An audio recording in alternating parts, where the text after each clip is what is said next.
I'm here to welcome Evan Shapiro and Fred Seibert. I've known both these gentlemen and their work a long time, and they're two of the smartest guys I know. I'll let them tell you about themselves and their work, and then we'll talk about the future of entertainment. So whoever would like to start? Evan, how about you? That's not what that means. That means I don't have to go first. My name is Evan Jafaro, producer, a media pundit. I'm also a professor of media at NYU and Fordham University. I executive produced and helped create Portlandia. I executive produced a film called This Film Is Not Yet Rated.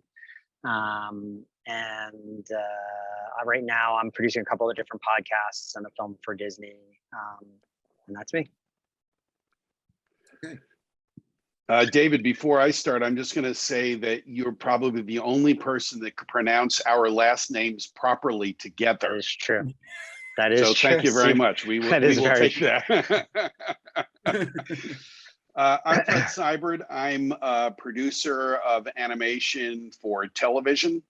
I've been doing it for almost 30 years. Before that, I was a network executive for MTV and for Nickelodeon.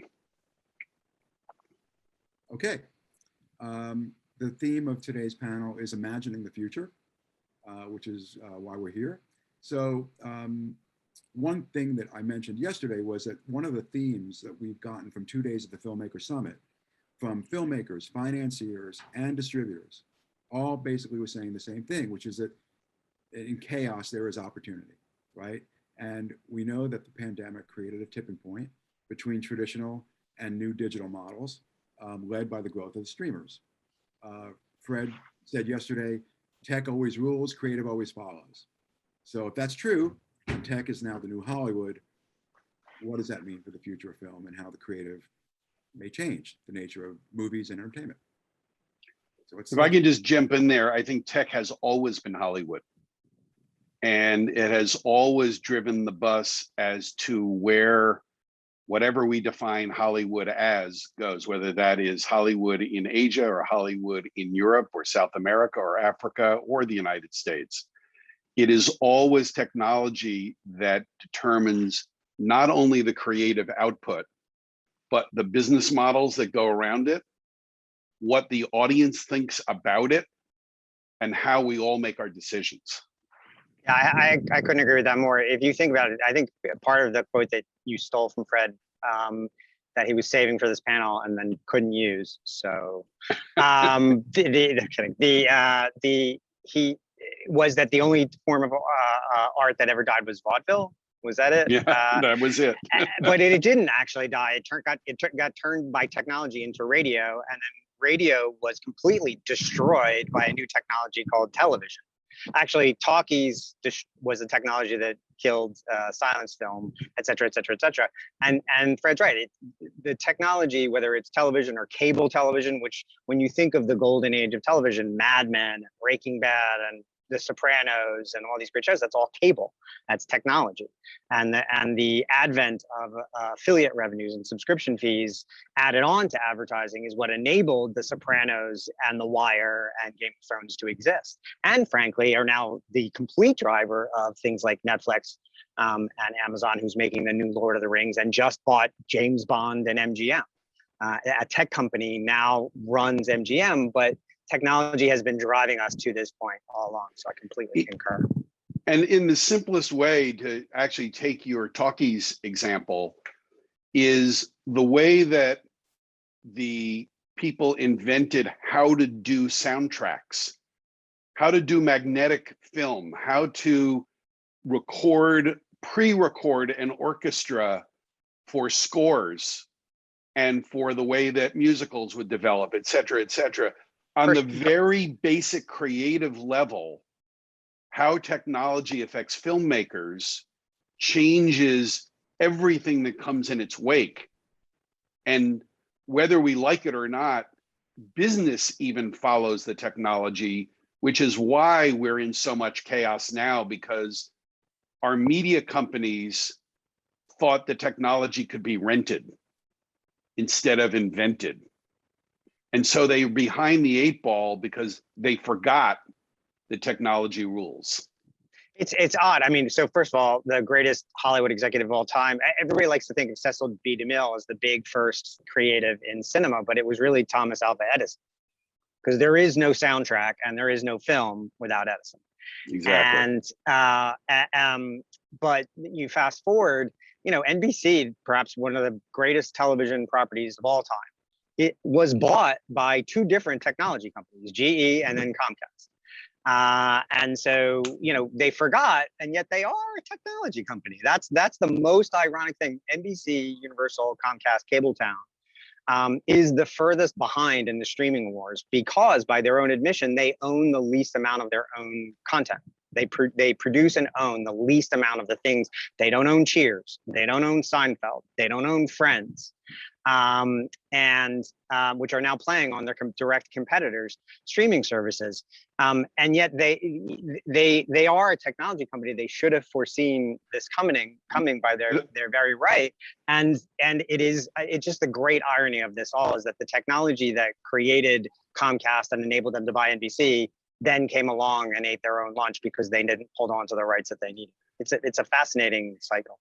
And I know we're supposed to be imagining the future, but to just take your point, NBC itself was invented by a technologist, Right. by David Sarnoff. So this is a cycle that our entire industry somehow or other missed.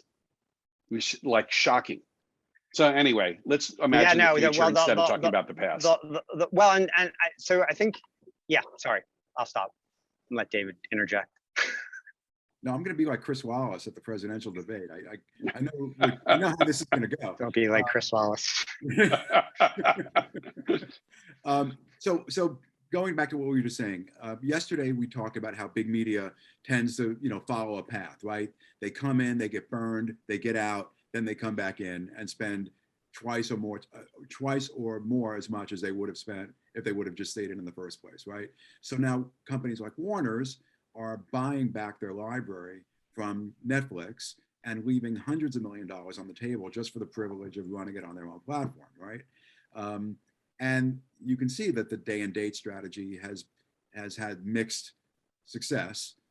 And they've got a problem on their hands, with Scarlett Johansson over things like this, or more Scarlett Johansson's managers and her agents more than her, because she's made $20 million.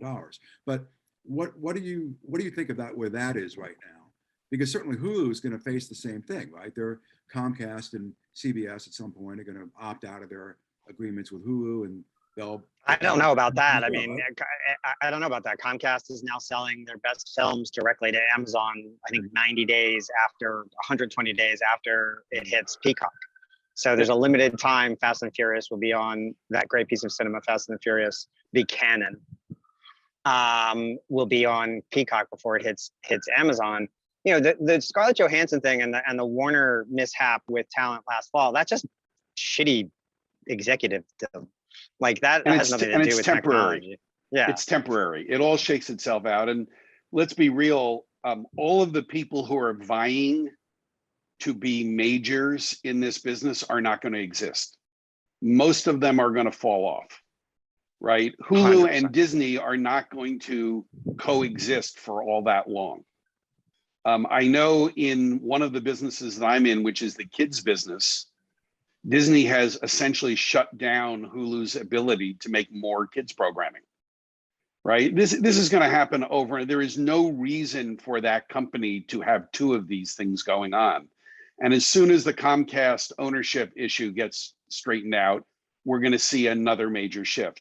But this is going to continue to happen until we define 2 or 3 majors, not one, which is what the technology business would like to make us believe. There'll be 2 or 3 majors, and then there'll be dozens of specialties, not unlike what your cable system is, where you have a few really big players, and then everybody else fits a niche that is very satisfying to us as consumers. Most importantly, again, technology being the driver, it is going to change the creative product. I was saying to you guys before we started, it happened that today I saw an interview with Paul Schrader in the New Yorker talking about this very subject. He's interviewed as to how technology is changing our perceptions and why a series is so much more satisfying in the streaming universe than a quote movie is. It's not that he believes that movies are going away. It's that they have to serve a very particular purpose for consumers. And it's a different purpose, a movie that forces you to go out of the house, than a movie that asks you to stay in the house and watch it on your 75-inch screen. I'll put a link to this in the chat for everybody to take a look at. It's really fascinating because he is dealing with the creative nature of art driven by technology and by consumers' reaction to that technology, not just to the technology itself. The canvas always matters. I mean, you know, like if you paint on a piece of cardboard or you paint on a piece of canvas, the art's going to come out different, not better, not worse, but different. And so, you know, it goes back to Marshall McLuhan, you know, the medium is the message that I completely agree. And as David was telling us before we logged on for this, how many days of film have the Berkshire International Film Festival audience watched since Friday? Morning, it was 11 days of content. 11 days worth of content. Yeah. So since watching these movies at home. And you just opened it up when? Thursday. Yeah. So and these are individual films. These are not television series, right? So they are serving a very specific purpose for this very specific audience, which is I am a big lover of film. I particularly care for independent film, and I love the idea of going to a festival. You know, Netflix is going to release 45 films between now and New Year's and Christmas, right? Right. Almost 80 films this year. Between now and Christmas, they're going to release another 45, and each one of them, as I think, again, Fred said yesterday, scratches a different itch. You know, Netflix is not one big channel. It is a series of teeny tiny little channels. It is attempting to be your kids, and it's attempting to be your entire cable system. Yeah. So what you have to do is add up all of the channels that you've even heard of. Of course, there are hundreds more that you haven't heard of. Add up all the channels that you've heard of, and that's Netflix. And that's why they will be a major, while other people, again, are scratching an itch, whether it is Shudder from AMC Networks or, well, now Acorn from AMC Networks. Every one of them is going to be out there making different people happy in different ways. Yeah, I don't believe, so if you think of the Pangea that you were describing earlier of media, first of all, it's usually around 5. It's not usually 3. If you take if you take the media in 1927 and you take the same medium and you look at today, it's 5, 6, 7, 8 companies that kind of trade off the oligarchy and control the voice of the world. They predominantly come from America, but now more and more often, Tencent is a huge player until their government shuts them down. And you have BBC is going to grow in import through the digital age, et cetera, et cetera, et cetera. So I don't think Netflix, unless something dramatically changes for Netflix in the next 5 years, meaning they find new revenue streams other than subscription, I don't think they're one of the last 4 or 5 companies standing in the Hollywood oligarchy. I think they will be a part of some large, like Google or Apple. But I think it's more likely Google than Apple. But they've only got one revenue stream. Yes, and that is a very very tenuous place to be. Disney, on the other hand, so Netflix was the great disruptor. They came along and they were the Huns who attacked they attacked the empire, and they brought it to its knees, and now they are the best channel on the face of the earth. Absolutely, they are all things to all people in almost all countries, but they have one revenue stream, which is subscription. Disney, on the other hand, this OG traditional, couldn't get more old guard company, converted itself into a digital company almost overnight, about 4 years ago, when they announced that they were going to lose $25 billion getting into streaming. Since that point, their valuation has doubled, right? And now they are a company, once the pandemic ends, that has theme parks and merchandise, licensing, and old school advertising television, new school advertising television, subscription video on demand, and they own the biggest channel in India. They are, I think, more prepared for the next generation of media than Netflix is. Well, most importantly, also, they have a completely different approach to how they put their things, how they program their things, how they put them on the air, what's important to them. For anyone who's done business with Netflix, they know that whatever movie or series they do, Netflix could give a shit about that show. They don't believe that traditional marketing is useful. Every show is another piece of product that if they happen to lose, they don't really mind all that much. They don't care about making anything popular. They don't believe that a title is as exciting as Netflix is. I understand that. It makes perfect sense. But Disney has a business model, to Evan's point, that depends on a 360-degree exploitation of that show. If they don't make the Mandalorian title popular, they can't recoup on the Mandalorian just out of their streaming revenue.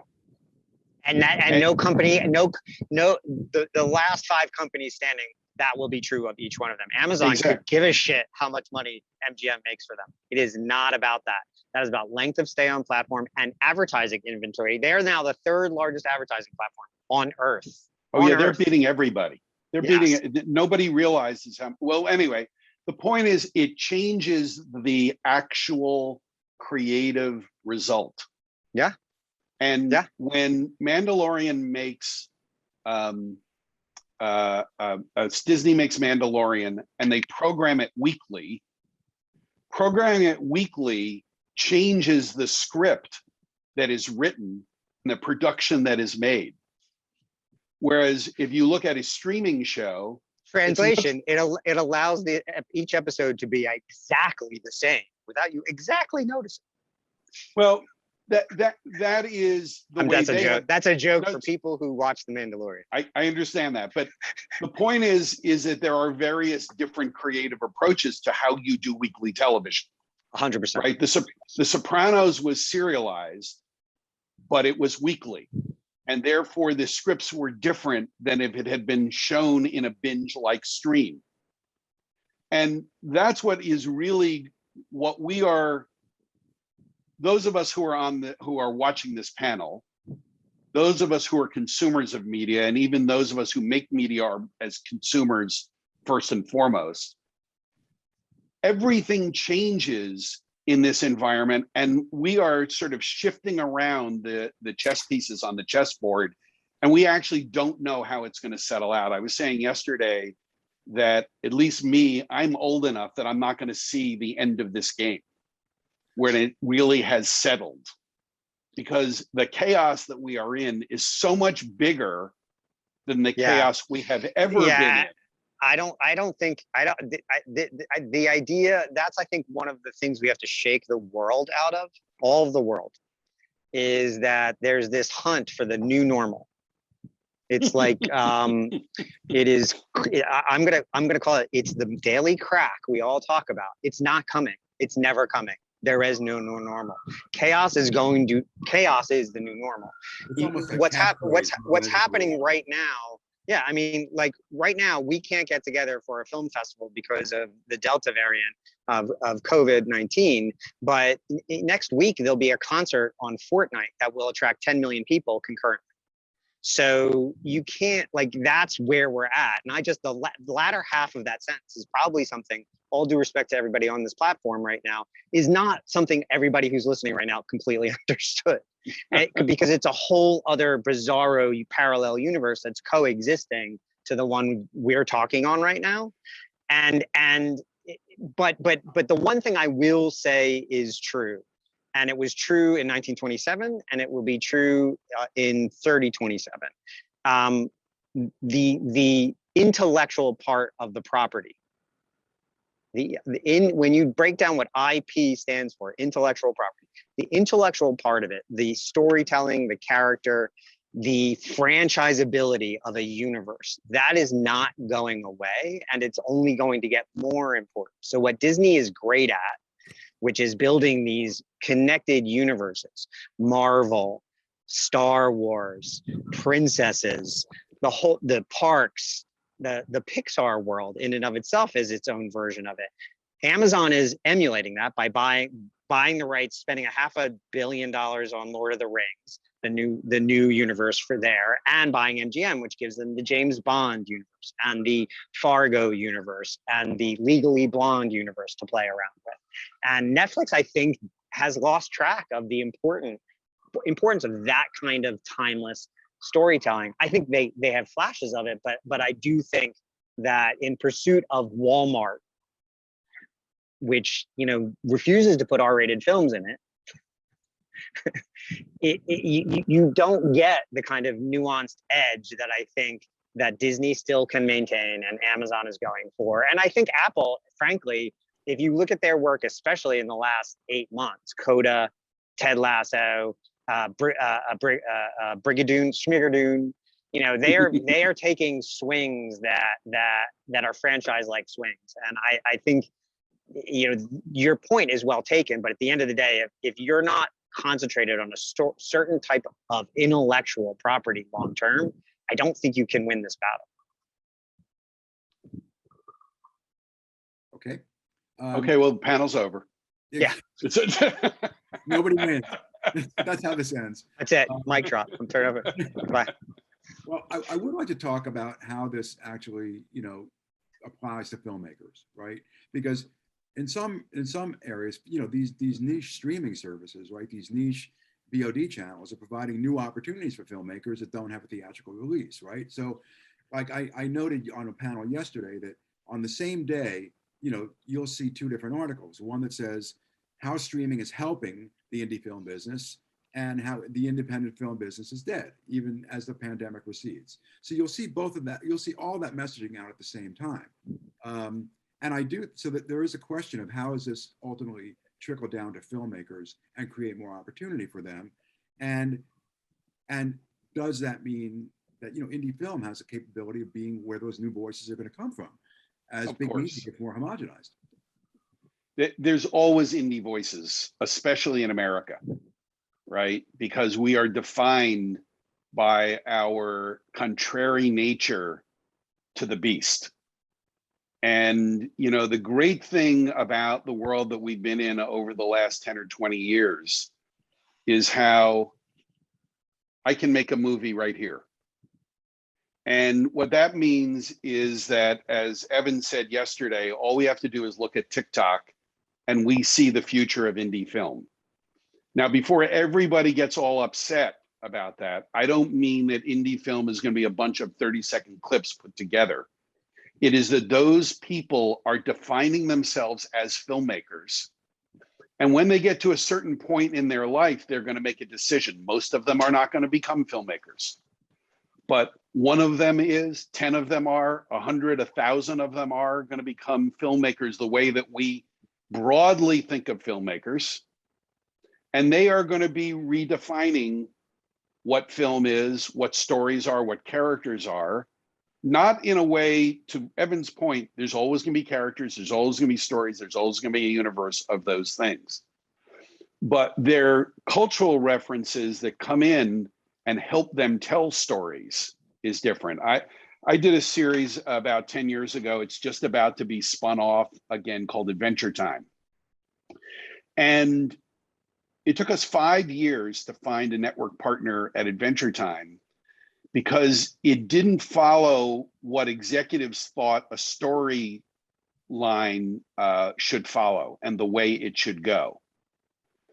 It was pointed out by one of my colleagues on my team that actually, what is that book about the cat, about screenwriting and the cat? Evan, you must know it, right? And whatever, there's some cat script book. And he said, if you go in there and you see how they suggest that you create a story, Adventure Time follows that perfectly. But because the creator was more influenced by his love of video games, even than his love of television, animation, or film, he figured out a way to put those very traditional story values into something that people don't recognize.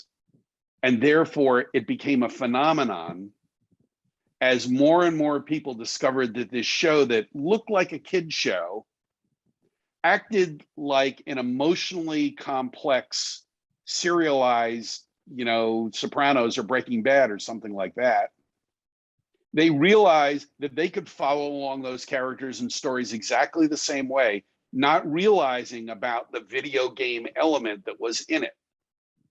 And those TikTokers are going to be those people who take all of the standard way we think about character and story and put it into a context that we're going to go, whoa, what is this weird new stuff? And that's what is exciting about the future of indie and this film. is not the first time that this happened. Oh, it happens over and over. In 1984, right? The company you used to work for founded this network, and people were like, music on TV, videos, what now? And Spike Jones and Spike Lee and all the other Spikes, Hat McGee, all of the great filmmakers that we go see their stuff today came out of what was this boom of short form, mostly music videos, but other stuff as well at that time. And then the internet really kind of escalated things as well. Now, it isn't. It's exactly right. It's not that we're going to be watching films on TikTok. It's that the next Spike Jones is probably going to come from TikTok or Snapchat or one of these other platforms, because the language of storytelling that is going to matter into the future is going to be born out of some combination of the classic story plot structure of Save the Cat, which is the name of the book, and the modern technology that's influencing. I will tell you a story related to that, and it goes to my age and my creakiness. We're not that different in age. We're a lot different in age. So I know Spike from when he was a skateboard photographer and magazine editor. Yeah, me too. And I actually introduced him to one of his first big clients, my wife, to make music videos. So we go back a long way. So one day I hadn't talked to him in a couple of years, and I ran into a mutual friend, and I said, "What's going on? Blah, blah, blah. What's Spike up to?" "Oh, well, he's made a movie, but he can't finish it. He's scared to edit it." And I'm thinking to myself, what could a movie of Spike, of course, it's never going to get finished. It's got to be too weird for everybody. That was being John Malkovich, a lot that I know, because he brought a vocabulary. But that was a weird fucking movie. It was a weird fucking movie that established one of the great independent filmmakers of our time, right? And in the exact same way that I didn't recognize the show Adventure Time that I eventually produced and thought it was nothing, that's how I thought about Spike making movies rather than music videos and skateboard videos, because I made the first mistake that a creative executive always makes, is thinking they know something. I don't know anything. It's always the next filmmaker that knows something. And I want to call this back. So Fred alluded to something earlier in the panel, which is Disney bringing back, or maybe David, it was you, bringing back the week by week viewing, right? Yeah. And I think not everybody kind of is as up to date on that phenomenon. So binging became the thing when Netflix and Hulu became the things, right? And until Disney launched in November of 2019, that was the case. And then since then, it's completely reversed itself. And now people are more apt to watch week by week than they are to binge. And except at Netflix. But this is driven by Disney and HBO Max. And Disney drove that with Mandalorian. I think that really worked even better with WandaVision and Loki. But Mayor of Easttown was written, they're like, we are not loading this up onto, and by the way, even Hacks, we're not loading this all onto the platform at once. You're going to have to watch this with Ted Lasso. You're going to have to watch this week by week. And I think part of that is driven by the fact that they don't have that much programming, so they're trying to keep the subscribers around. Yes. But Bill Lawrence is a very savvy filmmaking producer who did Ted Lasso, and all the people on Mare of Easttown are brilliant, and all the people on Loki and WandaVision are freaking geniuses, because WandaVision, I didn't know where that was going, and it was one of the most satisfying pieces of television I've ever watched. I mean, the first time using Catherine Hahn the way Catherine Hahn should be used, that alone is worth an Emmy. But the point being that they decided to reverse engineer, and not just because they needed to stretch out the programming because their subscription hung in the balance, which was definitely part of the decision, but they made, to your point, they made the art differently. They wrote the scripts differently as a result of knowing that it was going to roll out 1 week at a time. Back to chaos, though, I would make the argument that might be too far in the weeds, that Ted Lasso was actually written in such a way that it's a much more satisfying binge than it is weekly. And I think you can see from the backlash on the second season of Ted Lasso, where everybody's like, it's not as good as it used to be. It was so great. Well, almost everyone watched the first season in a binge. It's a binge, I did, yeah. And there was a thread, a subtle thread that worked through it that made it work beautifully. I would make the contention the second season is easily as good, but because we're watching it week by week, understanding how that thread works is only just becoming clear in the last couple of episodes. I agree with that. I agree with that. There is a truism in television, which I have to apply here, and that is all second seasons suck. Friday Night Lights. I don't believe, though, that is true. While it is I think it's really hard to compare that show to the thing you fell in love with. Yeah, right. It is a truism. I was susceptible to that with The Sopranos. I thought the second season was a waste. Until I rewatched The Sopranos 10 years later, and I saw absolutely no gap between the first and the second season. I agree with you, but I do think the consumer tends to backlash second seasons. I think half of the sophomore. I agree. It's never going to be the girlfriend you fell in love with. So, I don't think that happened with Mad Men. That's, I think, a large part because a lot of people came to Mad Men a little bit later. But yeah, you're right. But a lot. The Wire, terrible second season. Friday Night Lights, terrible second season. I mean, just the list goes on. Again, having not seen Friday Night Lights until 10 years later, I saw no gap between the first and second season. Really? Yeah. Really? Really? I'm gonna have to leave that up to the internet. Go Google that. But my point being that they killed the guy. They killed the guy, and then they didn't mention it in later seasons. That's television. No, that's television. No, but it's kind of like Bobby coming out of the shower and like, hey, what's going on? Wait a second, it was all a dream? What?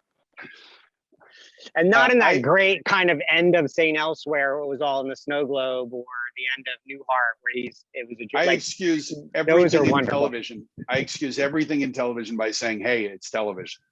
I think there is one thing that I will stand by till the end of days. The second season of Friday Night Lights is god awful. Okay. David, move on. Yes.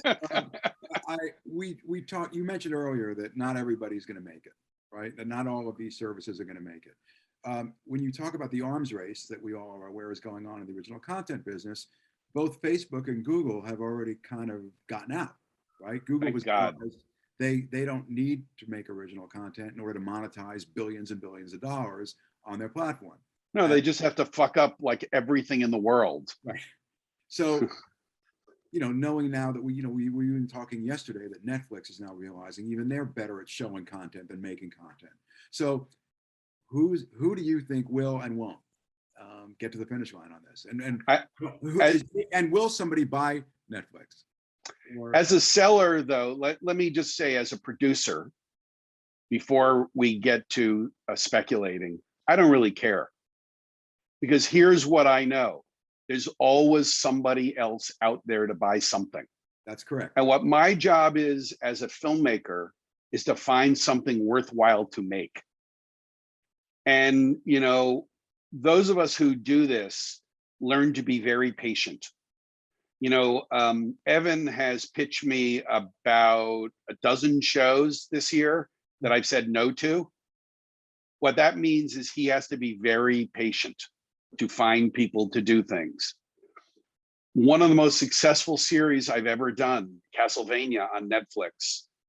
We had this script literally with no changes yellowing in our desk for 10 years before we found a partner. It has now become so successful worldwide for Netflix that it is turning into a franchisable universe. And we're doing the second piece of the universe now going forward. All I care about as a creative individual in business is that there's somebody out there that might buy something that I have that I think is great. And that's the business that we are in, is falling in love with the work that we would like to do and finding someone else that we can sucker into believing it along with us.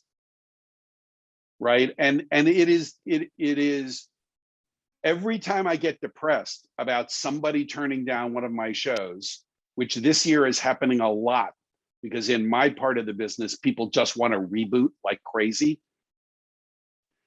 Every time I do it, I'm reminded of my friend who, when I was complaining about HBO devouring the world in 1983, he said to me, you know, Fred, what goes up must come down. And what happens with that is, as soon as someone else comes down, someone else comes up. So I don't really care who ends up owning what, as long as there's some other sucker out there that I can convince that this thing I feel is wonderful, that they're willing to give me a ride on that thing. Yeah, and I think that's the lesson for, you asked what the lesson for the filmmaker is that there is always a constituent. If your story doesn't have a constituency, well, then you're shit out of luck.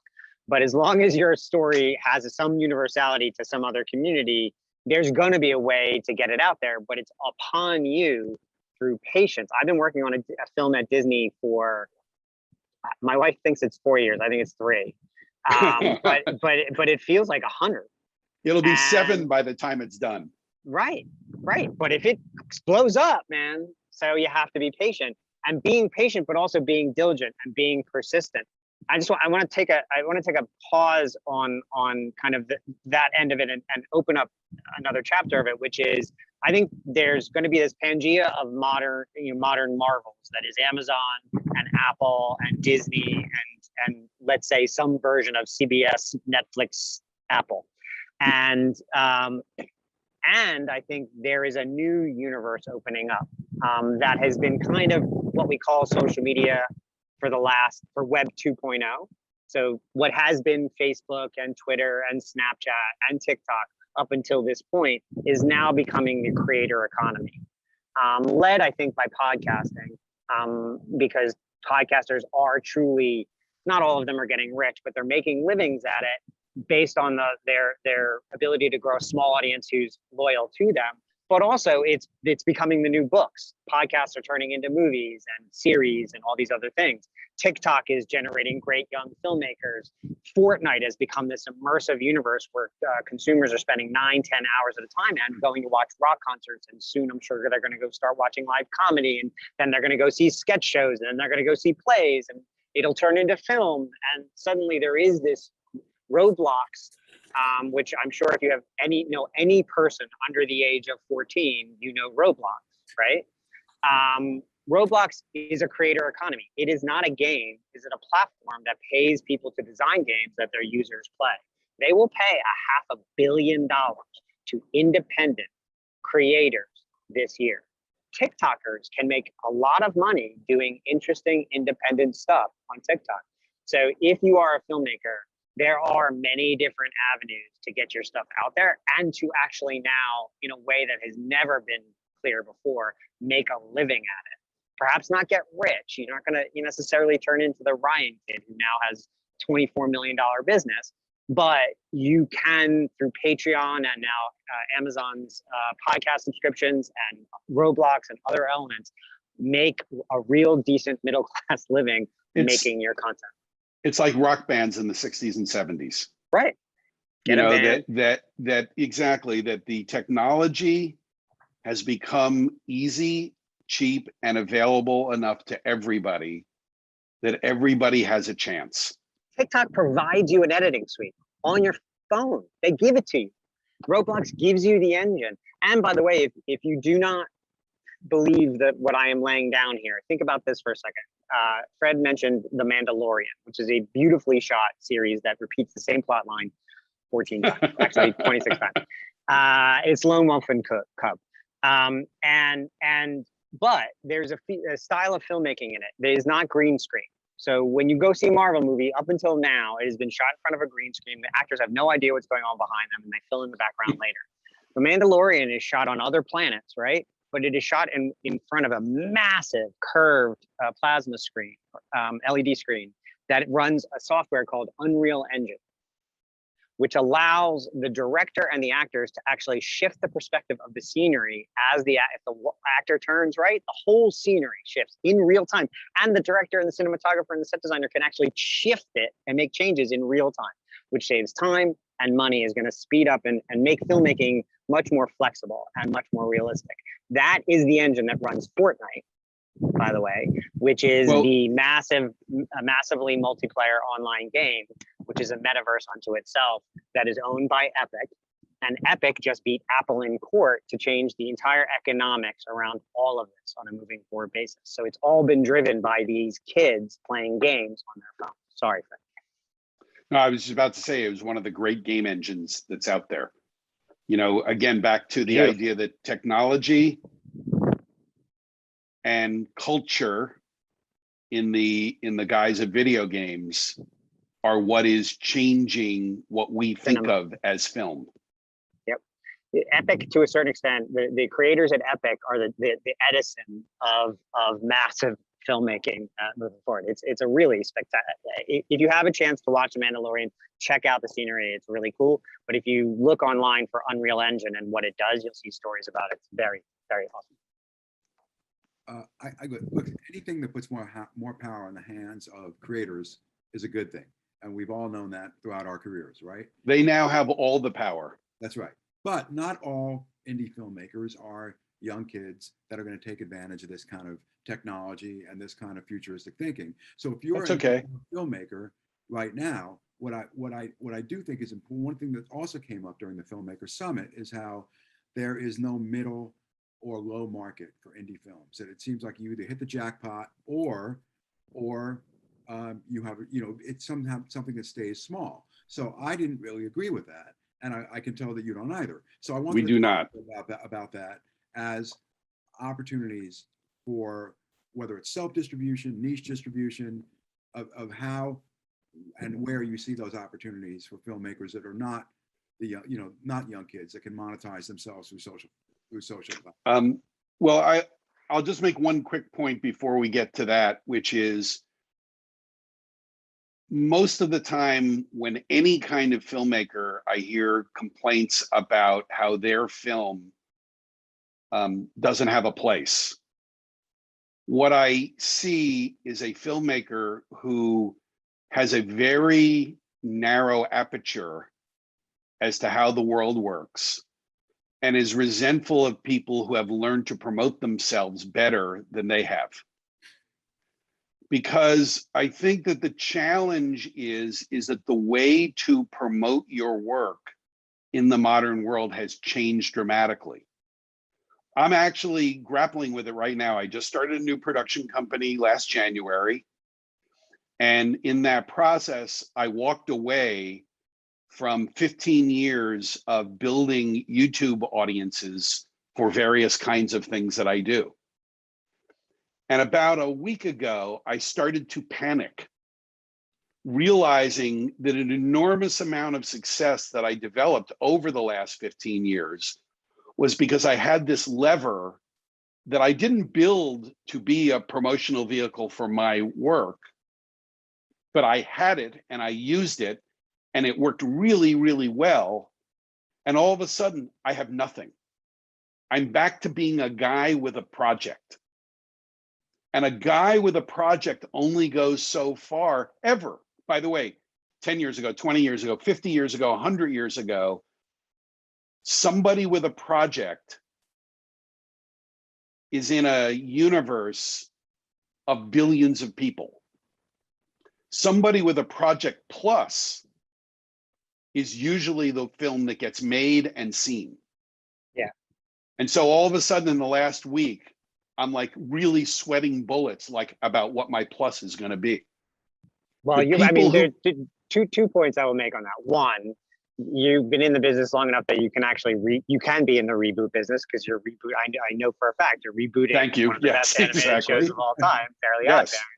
And then secondarily, which is one of the funniest sitcoms of all time. Thank you, Fairly sir. Odd Parents. Thank you.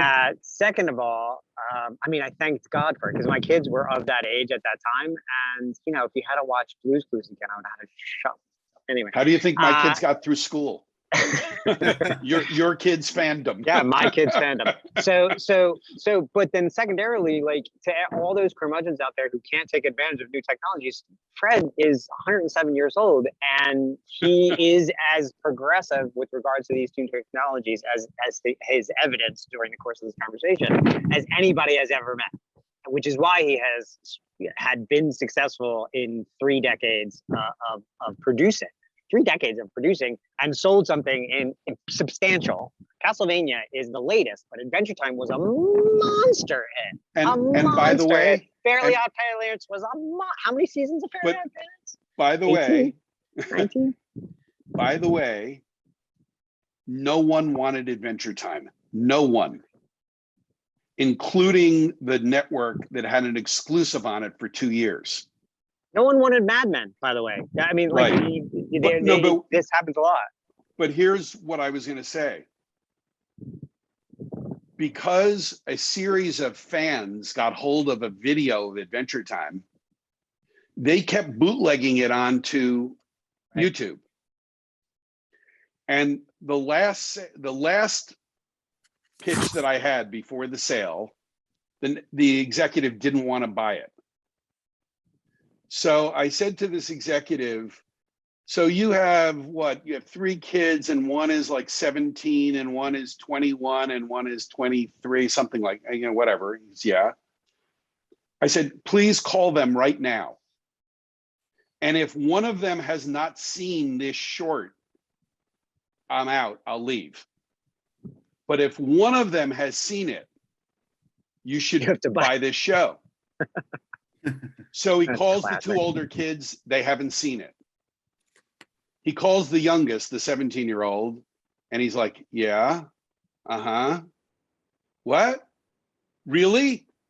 And he hangs up. He goes, she loved it. She thought it was the greatest thing ever. Boom, sold. Why? Because of the craziness of the digital marketplace. Right. Something that had been made for television, made in television terms, made in television production style, because somebody loved it enough to bootleg it. By the way, numerous times, I should add, because Viacom kept having it taken down from YouTube. And that's the kind of, like, I'm making a scripted podcast now with David Cross and Tony Hale, and this project, and Alison Pill and Tasha Leggero and Eric Griffin, and they all agreed to do it because it's easy for them to do a podcast from their home, but it is a scripted television show that we are using to put up on podcasting, so that we can get an audience and we can get some press, and then take it out there and not just be a guy with a project schlepping it around, but be a guy with a project schlepping it around with some good press. So back to indie film, back to the indie filmmakers who aren't TikTokers. Right. There is a wide marketplace out there for indie film that are relatively low budget. Oh, absolutely. And what I mean by that, I mean, that was the question, right? I forgot. Right. And what I mean by relatively low budget, I mean under $5 million. Right. Well, okay. 100%. Yeah. 100%. There's going to be. I mean, it's still a hard road I to was hoe. thinking You have to find lower budget than $5 million, but okay, let's. I would Right, bet okay. you that Shudder, I mean, you would know this more than me, Evan, but I would bet that Shudder is Yeah. buying movies that cost $50,000. Yeah, they are. They are. Absolutely. and that marketplace is only going to, because so in the chat here, Kelly, I think is her name, Kelly Pickery said updated your stat. So they're Yeah, up to I know, 25 days We've of now viewing in 25 48 days of hours. content. So you're the number you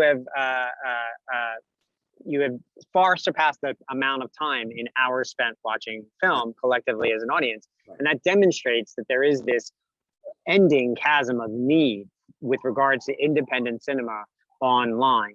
And I think that the market is, to Fred's point, only going to heat up because of this streaming audience, not streaming platforms, not diminish. You just have to understand how to sell it, who to sell it to, how to raise the capital to make it. A friend of mine is starting a huge production facility in Buffalo. Because Buffalo needs to attract, it's in Niagara actually, bring in new business to the area.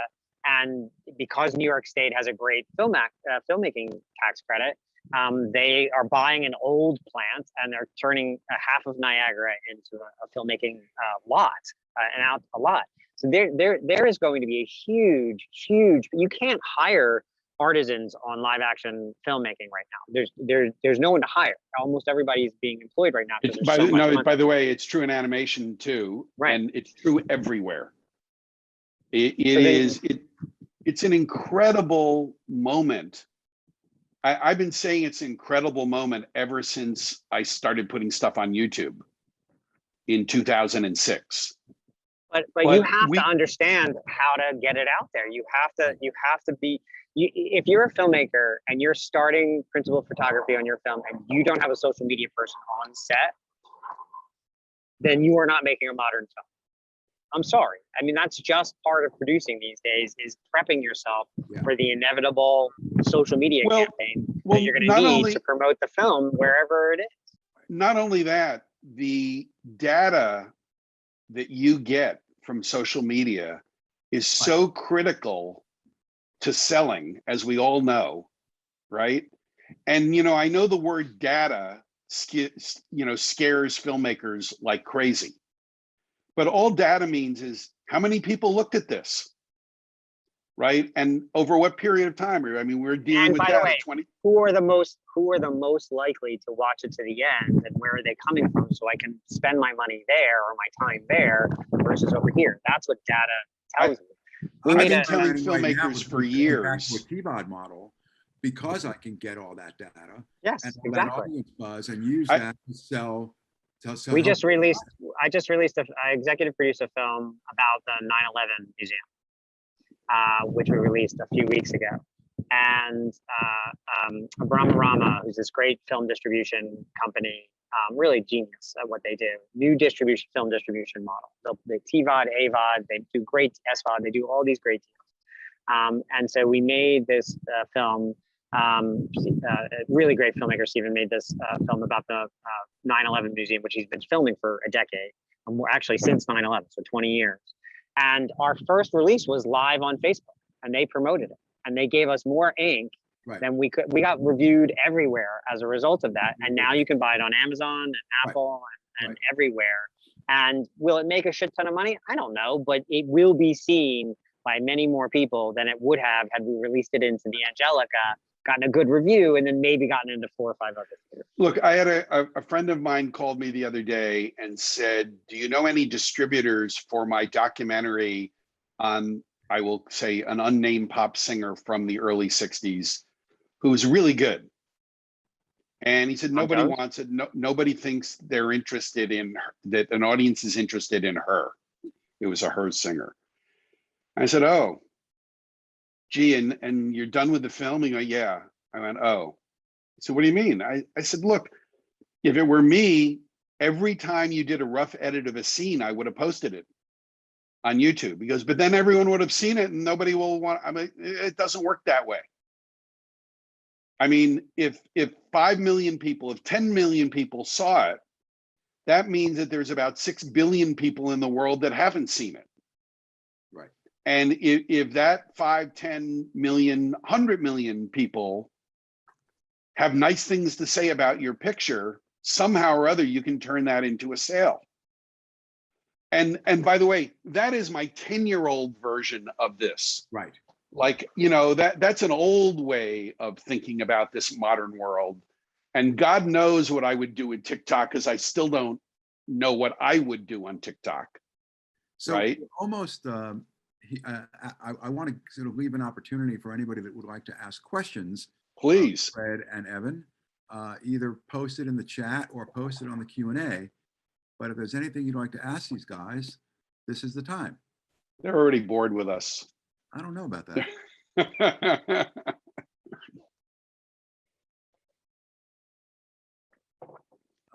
Okay, nobody seems to be rushing to ask any questions. So we could just go. Evan has a question. Go for another hour and talk about whatever we want. Okay. Or as we call it, Saturday in my house. Exactly. Any last words that you would like to leave for the folks that are going to get to watch this? I think I would 25 hours of program, 25 days of programming that we're streaming right now.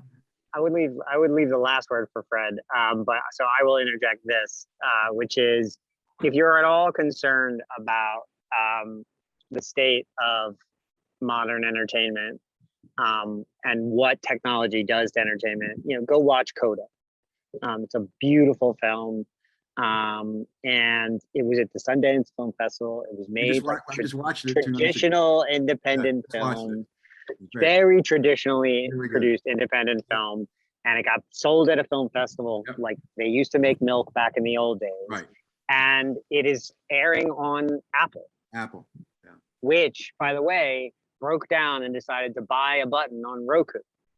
So it's now easier to find, you know, on your Roku. And so it's a very kind of classic tearjerkery comedy too. That's the funny thing, is like you hear what the film's about and you're like, oh, this is going to be, it's a great little film. That is where we're headed. It is a marriage of all these stuff we used to love about independent film, but now married to a world where we can see all 8 nominees for Best Picture before the Academy Awards, no matter where we live. Even if we don't live in New York or Los Angeles, we live in the middle of friggin' nowhere. You can still see, you know, Nomadland. And understand what the hoopla is about, or Parasite, or any of these films, you know, and that is only going to be good for both the audiences and the artists. Fred? I will say, as a filmmaker, or as an enabler of filmmakers, I should say, I am more excited today than I was even 10 years ago, when I thought I just couldn't get more excited when online video started and I got in early. I only feel bad that I'm not going to see, well, not the end of the game, because the game never ends, but the way it keeps going. If I think about it rather than think about my business, I just get more and more excited and think like, oh my God, what is going to happen next? Right. And we are in that period of time now, no matter what kind of filmmaker you are, whether you are a traditional indie filmmaker of what you would loosely call an old school, or whether you are a TikToker who is coming up with your first film that is longer than 30 seconds. This is the most amazing opportunity for everybody to be somebody in this creative world of film, however one wants to define what that film is. There's always a next. And going back to the beginning of this panel, technology is going to come up with the next. You know, 2 years from now, we'll be talking about something other than TikTok, right? So my first internet company, I called Next New Networks, right. Only because I hadn't figured out what we were going to do yet. And I figured there would always be a next. Absolutely. On that note, I want to thank both. Thank you, David. I want to thank you for having us. You guys thanks so much. anybody that watches this is gonna be happy they did. So thank you, and thanks for supporting the BIFF. And have a good Next day. year in person. Well, I was about to say, we'll be back next year in person. In June. Okay. Okay. Okay. Take care, Thanks so guys. much. Take care, Bye-bye. everybody. Bye-bye. Bye-bye.